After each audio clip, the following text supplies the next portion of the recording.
Imaginez un père dévoué dont chaque jour est une lutte acharnée.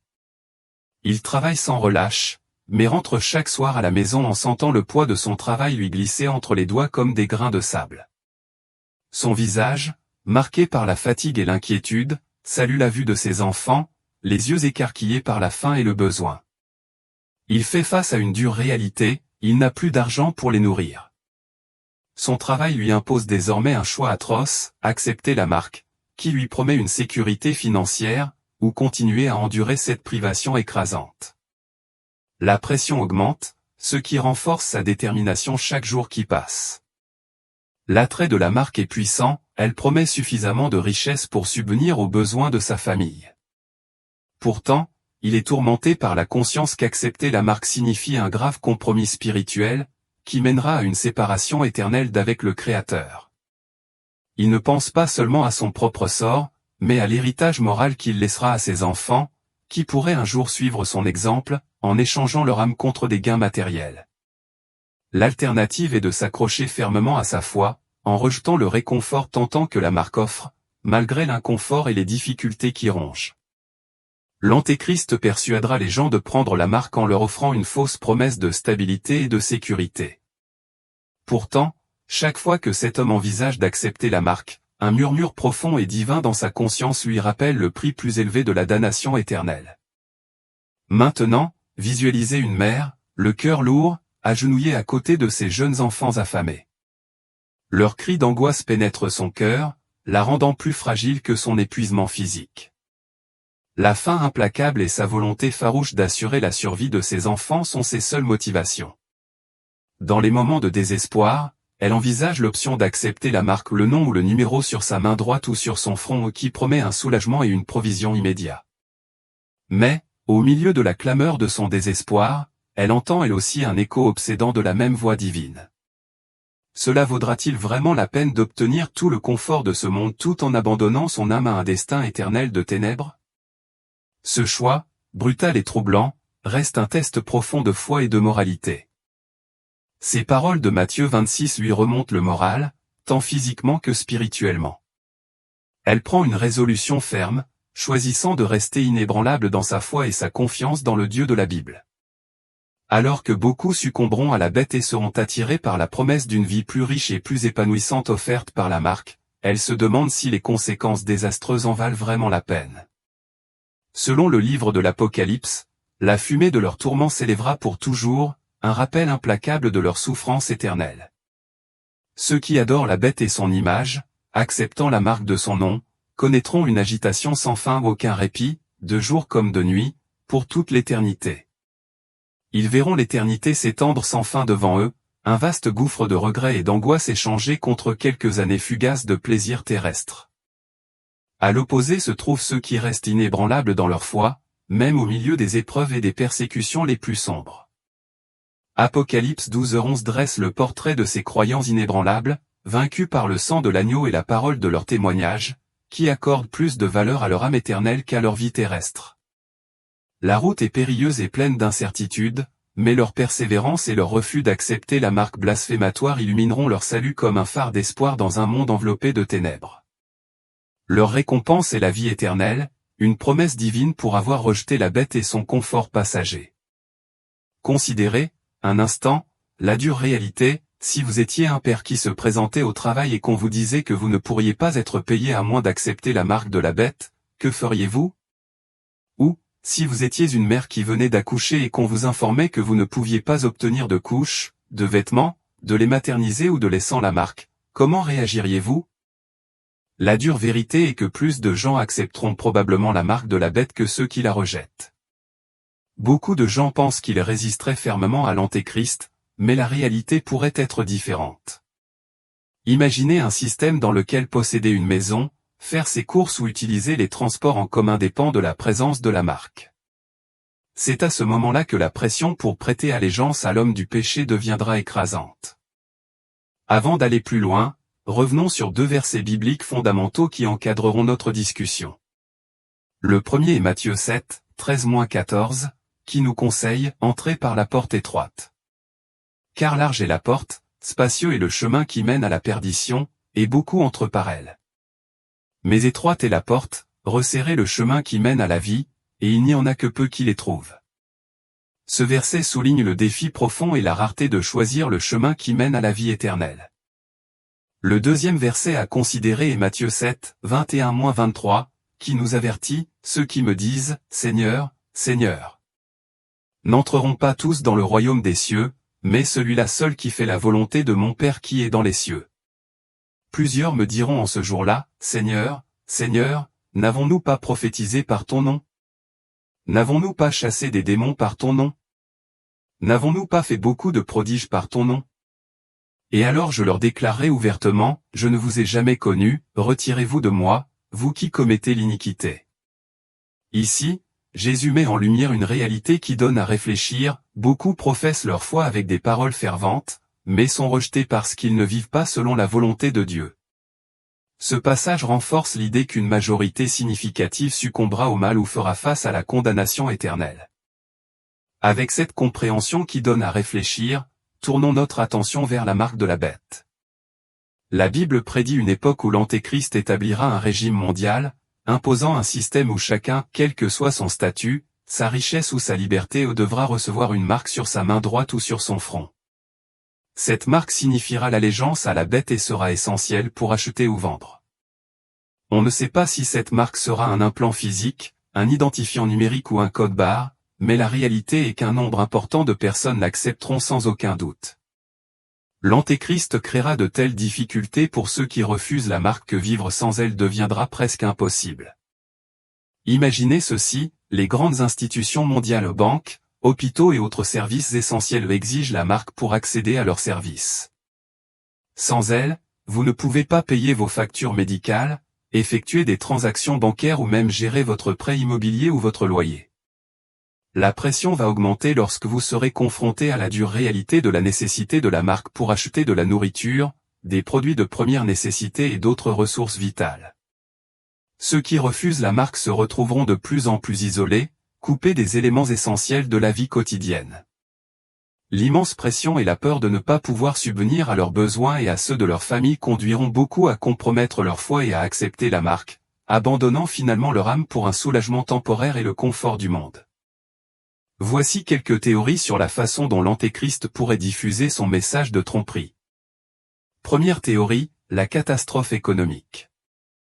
Une théorie suggère que l'Antéchrist exploitera un effondrement économique catastrophique pour accéder au pouvoir. Imaginez un système financier mondial complètement dévasté, plongeant le monde dans le chaos. Au milieu du chaos, l'Antéchrist se présentera comme le sauveur et apportera les solutions pour rétablir l'ordre et la stabilité. Parmi les solutions qu'il proposera, il y aura la marque, un élément essentiel de son nouvel ordre mondial. Apocalypse 13, 16-17 décrit ce scénario, où chacun, quel que soit son statut, devra recevoir une marque sur sa main droite ou sur son front pour acheter ou vendre. Le message de l'Antéchrist sera présenté comme une mesure nécessaire à la sécurité et à l'efficacité de la finance mondiale, mais sous la surface, il s'agira d'un contrôle dictatorial, ne laissant aucun choix réel, se conformer ou faire face à de graves conséquences.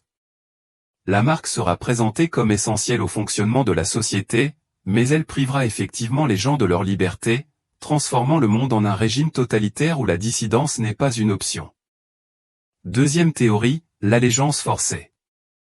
La deuxième théorie tourne autour de l'allégeance forcée. L'Antéchrist, fondamentalement opposé à Jésus-Christ et aux choses de Dieu, persécutera activement ceux qui refusent d'accepter sa marque. Selon Daniel 7h25, l'Antéchrist prononcera des paroles pompeuses contre le Très-Haut, persécutera les saints et tentera de modifier les temps et les lois. Pendant son règne, les chrétiens ont été confrontés à une persécution sans précédent. L'Antéchrist recherchera et traquera activement ceux qui refusent sa marque, avec de graves répercussions pour ceux qui s'accrochent à leur foi. Apocalypse 20h4 fournit une description vivante de la persécution. Je vis les âmes de ceux qui avaient été décapités à cause du témoignage de Jésus et à cause de la parole de Dieu, de ceux qui n'avaient pas adoré la bête ni son image et qui n'avaient pas reçu la marque sur leur front et sur leurs mains. Ces martyrs régneront avec le Christ pendant 1000 ans, mais le prix de leur fidélité sera leur vie. La dure réalité de cette persécution rendra le choix entre accepter la marque ou faire face à de graves souffrances incroyablement intimidantes pour beaucoup. les poussant vers la marque pour le bien de leur bien-être immédiat. Principaux points à retenir sur l'Antéchrist. L'Antéchrist possédera un charisme trompeur, utilisant l'éloquence et le charme pour captiver et influencer les masses. Ce leader charismatique paraîtra attrayant en surface, masquant ses véritables motivations démoniaques. Dans 1 Jean 2h18, l'apôtre Jean prévient que l'Antéchrist viendra avec tromperie, tout comme les leaders charismatiques peuvent influencer l'opinion publique.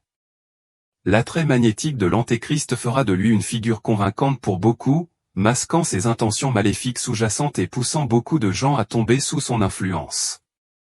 En fin de compte, l'Antéchrist utilisera à la fois la manipulation économique et la persécution impitoyable pour imposer sa marque, ce qui rendra le choix entre l'acceptation et la résistance terrible et difficile.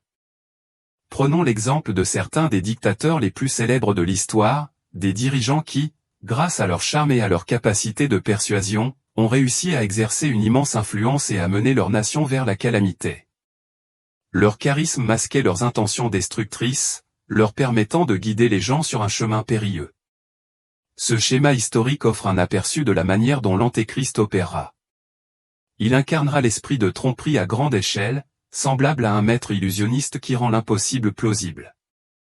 Dans 2 Thessaloniciens 2, 9-10, Paul nous met en garde contre l'utilisation par l'Antéchrist de faux miracles, signes et prodiges pour tromper.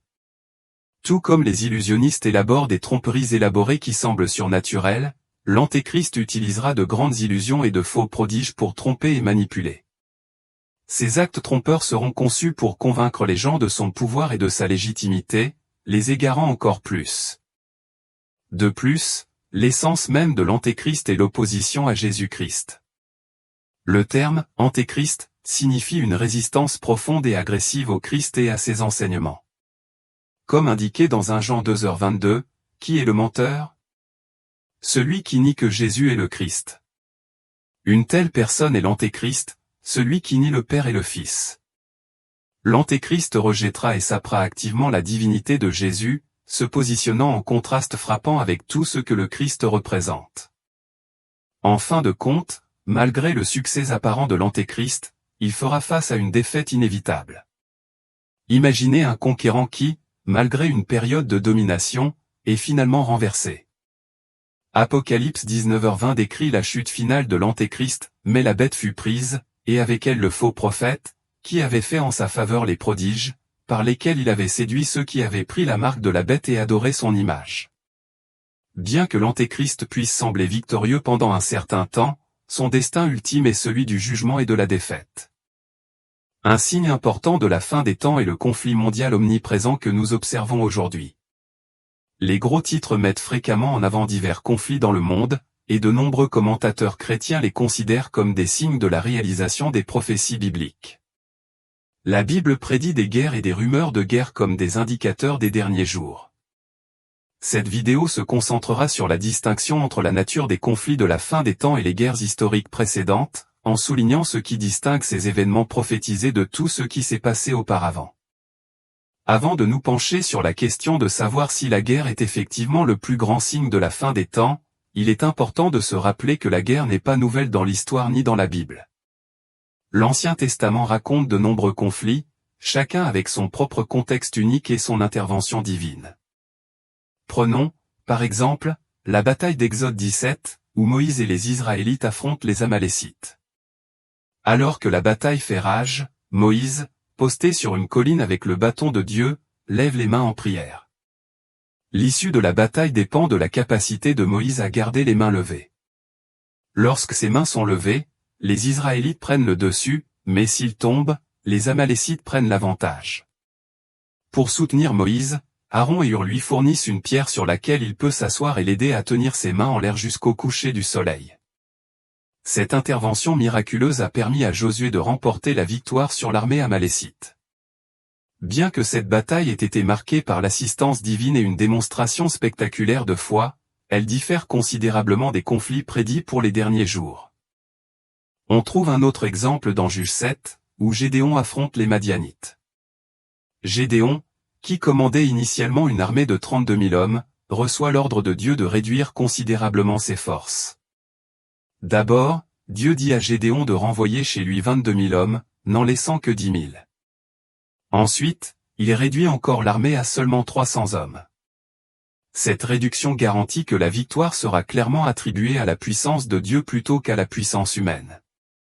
Gédéon et sa petite troupe de guerriers ont utilisé une tactique de surprise en soufflant dans des cornes de bélier, en brisant des vases d'argile et en agitant des torchons pour créer la confusion dans le camp des Madianites, ce qui a poussé l'ennemi à se retourner contre lui-même. Bien que cette bataille mette en évidence la nature extraordinaire de la délivrance de Dieu, elle n'est pas représentative des guerres prédites pour la fin des temps. Revenons à notre question initiale, la guerre est-elle le signe le plus significatif de la fin des temps? Pour explorer cette question, nous nous tournons vers un moment charnière où Jésus-Christ était sur le mont des Oliviers. Ses 12 disciples l'ont approché avec une question pressante, dis-nous, quand tout cela arrivera-t-il? Quel signe signalera ton retour à la fin du monde? Cette question ouvre la voie à la compréhension des signes qui précéderont la fin des temps, fournissant un cadre pour savoir à quoi s'attendre à l'approche des derniers chapitres de l'histoire. Dans Matthieu 24, 4-8, Jésus donne à ses disciples des informations cruciales sur les signes de la fin des temps. Il commence par un avertissement sévère, prenez garde que personne ne vous séduise. Car plusieurs viendront sous mon nom, disant, je suis le Christ, et ils séduiront beaucoup de gens. Ce premier signe met en évidence la prévalence de la tromperie, soulignant que de faux docteurs et de faux prophètes proliféreront, se déguisant en porteurs de vérité. Jésus souligne l'importance de la vigilance contre une telle tromperie en répétant cet avertissement.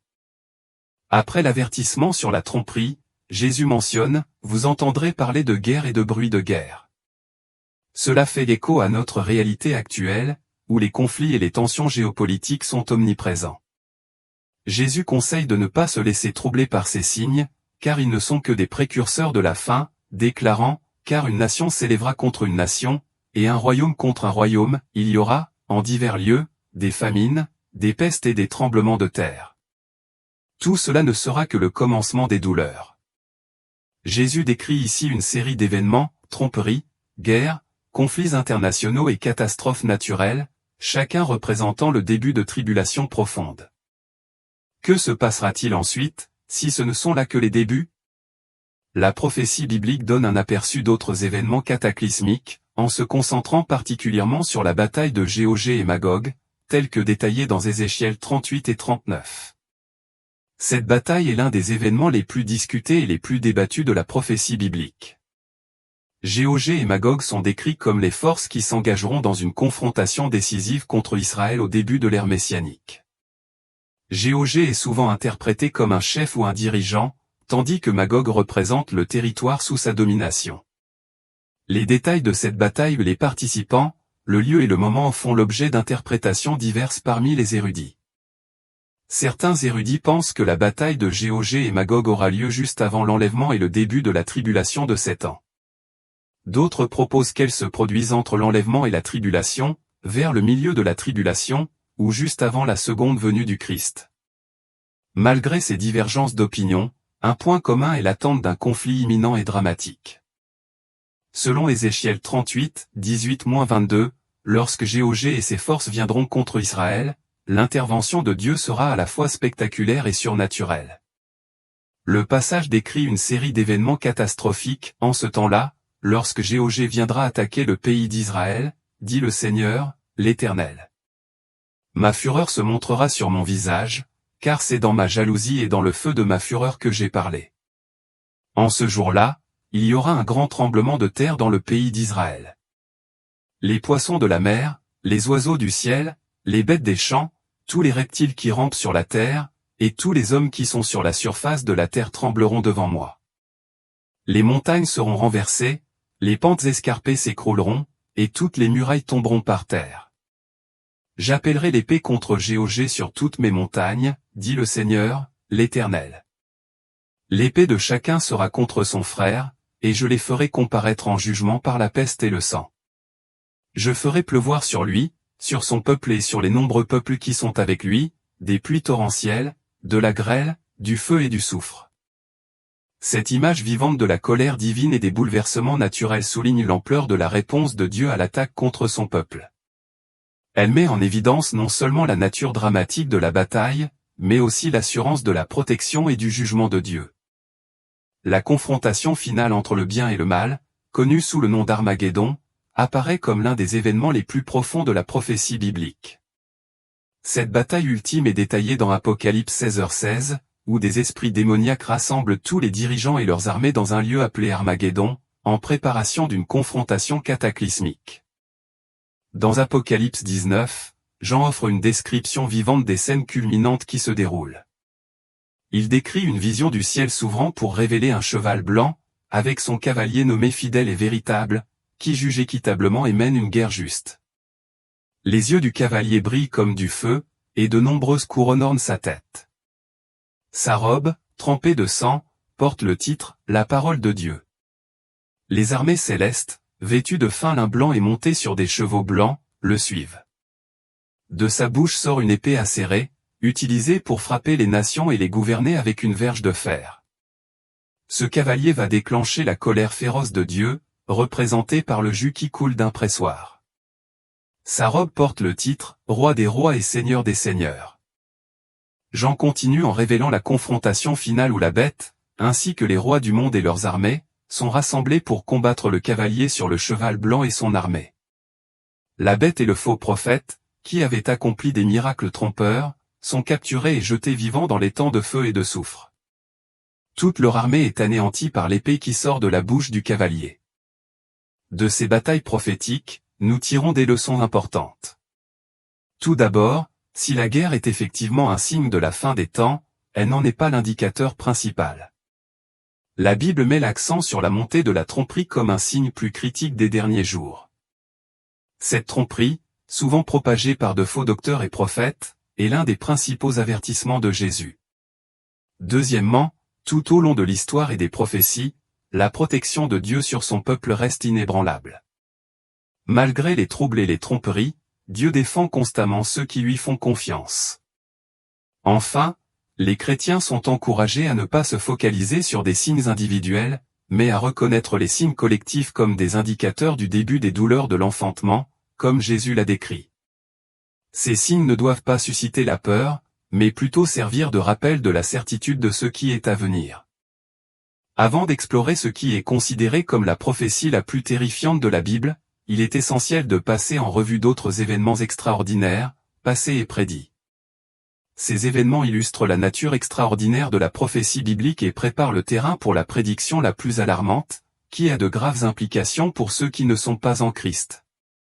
Plongeons-nous dans ces événements et prophéties bibliques extraordinaires. Au numéro 5, nous avons l'événement connu sous le nom de l'ange destructeur ou l'ange de la mort. Cet épisode dramatique se déroule dans l'Ancien Testament à l'époque où Pharaon a résisté à la demande de Moïse de libérer les Israélites. En réponse à l'entêtement de Pharaon, Dieu a déclenché 10 plaies dévastatrices sur l'Égypte. La dernière et la plus pénible de ces plaies était la mort des premiers-nés. Moïse a demandé aux Israélites de marquer leur montant de porte avec du sang d'agneau. Cet acte n'était pas simplement un rituel mais un signal divin.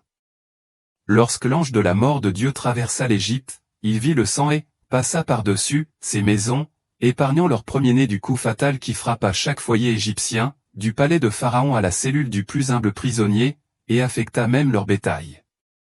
Les gémissements qui éclatèrent dans toute l'Égypte cette nuit-là témoignèrent de l'ampleur de ce fléau dévastateur. Au numéro 4, nous rencontrons un événement impressionnant de l'époque de la rébellion de Corée. Corée, aux côtés d'autres dissidents, défia l'autorité de Moïse et d'Aaron, exigeant une part dans le sacerdoce bien qu'il n'y ait aucun mandat divin pour un tel changement. Cette rébellion culmina dans un acte dramatique de jugement divin. Comme le détaille Nombre 16, 31-33, la terre elle-même sembla se rebeller contre Corée et ses disciples. Le sol se fendit, les engloutissant vivants, eux et leurs biens, tandis que la terre se referma sur eux, les effaçant de la communauté d'Israël. Cet événement illustre de manière frappante la gravité de l'opposition aux dirigeants désignés par Dieu. Troisièmement, nous nous tournons vers un événement futur prophétisé dans le livre de l'Apocalypse, l'apparition des 2 témoins. Ces personnages, souvent considérés comme étant Enoch et Élie, apparaîtront pendant une période de troubles intenses sous le règne de l'Antéchrist. Vêtus de sacs, symbole de deuil et de repentir, ces témoins seront dotés de pouvoirs divins extraordinaires. Ils prophétiseront pendant 1260 jours, accomplissant des miracles et défiant les forces du mal, suscitant à la fois crainte et animosité. Leur présence constituera un contraste frappant avec l'obscurité du monde, soulignant la lutte continue entre le bien et le mal. Ces événements soulignent les manières dramatiques et parfois terrifiantes dont se déroule la prophétie biblique. S'ils donnent un aperçu d'événements extraordinaires, ils servent également de toile de fond à la prophétie ultime, la confrontation finale à Armageddon, où les forces du bien et du mal s'affronteront dans une bataille décisive. La compréhension de ces événements nous aide à apprécier le récit plus large de l'intervention et du jugement divin à travers l'histoire et la fin des temps. Les événements entourant les deux témoins et la bataille finale d'Armageddon sont parmi les scènes les plus dramatiques et les plus vivantes de la prophétie biblique. En ce qui concerne les deux témoins, leur rôle sera important pendant la fin des temps, en particulier dans le contexte du règne mondial de l'Antéchrist. Le pouvoir et l'autorité accordés à ces deux prophètes seront extraordinaires. Ils accompliront des miracles, retiendront la pluie, transformeront l'eau en sang et apporteront des fléaux sur la terre, reflétant leur mandat divin d'affronter et de défier les forces du mal. Leur capacité à faire descendre le feu du ciel comme défense contre quiconque cherche à leur faire du mal fera d'eux des personnages redoutables. Cependant, leur destin ultime, tel que décrit dans Apocalypse 11h7, impliquera qu'ils seront vaincus et tués par la bête de l'abîme. Leurs corps reposeront dans les rues d'une ville appelée symboliquement Sodome et Égypte, une référence à sa corruption morale et spirituelle. Cet acte sera un événement important, mettant en valeur l'affrontement ultime entre les forces du bien et du mal. Concernant Armageddon, il s'agit de la bataille décisive où se déroulera l'affrontement final entre les forces du bien et du mal. Le terme « Armageddon » fait référence à un endroit précis où les esprits démoniaques rassembleront les dirigeants et les armées du monde sous la direction de l'Antéchrist pour cette confrontation monumentale. Apocalypse 16, 14-16 décrit comment les esprits démoniaques orchestreront ce rassemblement, menant à une bataille contre Dieu. La scène est prête pour une confrontation cosmique qui sera à la fois visible et universellement impactante. Dans Apocalypse 19, 11-16, Jean décrit l'arrivée du Christ, qui conduira les armées célestes sur un cheval blanc, symbolisant la pureté et la victoire. Il est représenté avec des yeux comme des flammes de feu et de nombreuses couronnes, soulignant son autorité et son jugement divin. Sa robe trempée de sang symbolise la nature sacrificielle de sa mission et le jugement à venir. L'épée sortant de sa bouche représente sa parole puissante qui jugera et vaincra les nations. Cette bataille ne sera pas une guerre conventionnelle, mais un acte final et décisif d'intervention divine. La victoire ultime appartiendra au Christ, qui vaincra de manière décisive les forces du mal et établira son règne juste. Ces prophéties servent à rappeler la souveraineté ultime de Dieu et le triomphe final du bien sur le mal. Elles soulignent l'importance de rester vigilant, fidèle et préparé, alors que les événements finaux se déroulent selon la volonté divine. Le premier événement important de notre liste est l'événement dramatique et mystérieux connu sous le nom d'enlèvement. Cet événement profond a suscité un débat considérable parmi les chrétiens concernant son calendrier, certains pensent qu'il se produira avant la période de tribulation, d'autres pendant celle-ci et certains après sa fin. Malgré ces points de vue divergents sur le calendrier, il existe un accord universel parmi les croyants sur le fait que l'enlèvement aura bel et bien lieu. Selon la traduction amplifiée de 1 Thessaloniciens 4h17, ensuite, nous les vivants qui resterons sur la terre, nous serons simultanément enlevés, avec eux, les ressuscités, sur des nuées, à la rencontre du Seigneur dans les airs. Et ainsi nous serons toujours avec le Seigneur. Ce passage illustre de manière vivante l'attente d'être unis à Christ dans une étreinte céleste. Dans Matthieu 24, 40-41, nous trouvons une illustration poignante de cet événement, 2 hommes seront dans un champ, l'un sera pris et l'autre laissé. 2 femmes moudront avec un moulin à main, l'une sera prise et l'autre laissée. Cette image saisit la soudaineté de l'enlèvement, il se produira en un instant, en un clin d'œil, laissant le monde profondément ébranlé. Pour ceux qui sont en Christ, ce sera un moment de joie immense et de retrouvailles avec leur Sauveur. Inversement, ceux qui resteront derrière devront faire face à la dure et pénible réalité des derniers jours. Cela nous amène à la prochaine prophétie, et peut-être la plus troublante, que l'on trouve dans la Bible, l'émergence d'anges démoniaques du fleuve Euphrate. Pour planter le décor, 7 jugements de trompettes sont décrits dans la période de tribulation. La première trompette annonce un événement cataclysmique où la grêle et le feu mêlés de sang s'abattent sur la terre, dévastant la végétation et les arbres. La deuxième trompette introduit une grande montagne en feu jetée dans la mer, la transformant en sang. La troisième trompette voit une étoile massive, appelée Wormwood, tomber du ciel et empoisonner un tiers des rivières et des sources de la terre, entraînant une mort généralisée. La quatrième trompette assombrit les cieux alors qu'un tiers du soleil, de la lune et des étoiles sont frappés, provoquant une réduction significative de la lumière du jour et de l'éclairage nocturne. La cinquième trompette inaugure un scénario sinistre, l'ouverture d'un puissant fond, libérant des sauterelles démoniaques qui infligent de graves tourments à l'humanité. Mais c'est la sixième trompette qui exige la plus grande attention. Cette trompette signale la libération de 4 anges malveillants liés au grand fleuve Euphrate. Ces anges sont probablement des êtres déchus, chassés du ciel avec Satan, désormais emprisonnés jusqu'à leur heure prophétisée.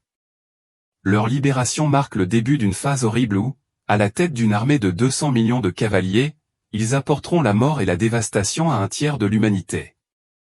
La voix ordonnant, libérer les 4 anges qui sont liés au grand fleuve Euphrate, prépare le terrain pour cet événement catastrophique. Apocalypse 9, 17-19 nous donne une vision plus détaillée de cette calamité. Dans ma vision, je vis les chevaux et leurs cavaliers assis dessus. Ils portaient des armes d'un rouge ardent, bleu foncé et jaune. Les chevaux avaient des têtes comme des lions, et de leur bouche sortait du feu, de la fumée et du soufre ardent. Un tiers de tous les habitants de la terre périrent par ces 3 fléaux, le feu, la fumée et le soufre ardent qui sortaient de la bouche des chevaux. Leur pouvoir résidait dans leur bouche et dans leur queue, car leur queue avait des têtes semblables à des serpents, et avait le pouvoir de blesser les hommes. Cette description saisissante souligne la terreur et la dévastation déclenchées par ces forces démoniaques, soulignant la sévérité des jugements à venir. Ces événements peuvent en effet sembler presque incompréhensibles. Pourtant, nous devons nous rappeler que la parole de Dieu est infaillible et vraie, exempte d'erreur. À la lumière de cela, je vous exhorte à donner la priorité à Jésus-Christ dans votre vie, car il y a une promesse de salut et de délivrance. Luc 21h28 offre une lueur d'espoir, quand ces choses commenceront à arriver, redressez-vous et levez vos têtes, car votre délivrance approche. En tant que disciples du Christ, il est essentiel que nous nous immergions dans l'étude des Écritures. Cette diligence spirituelle nous permettra de discerner les signes des temps et d'être prêts à affronter les défis qui nous attendent. Nous devons rester vigilants et faire preuve de discernement, en mesurant constamment tout à la lumière de la vérité inébranlable de la parole de Dieu.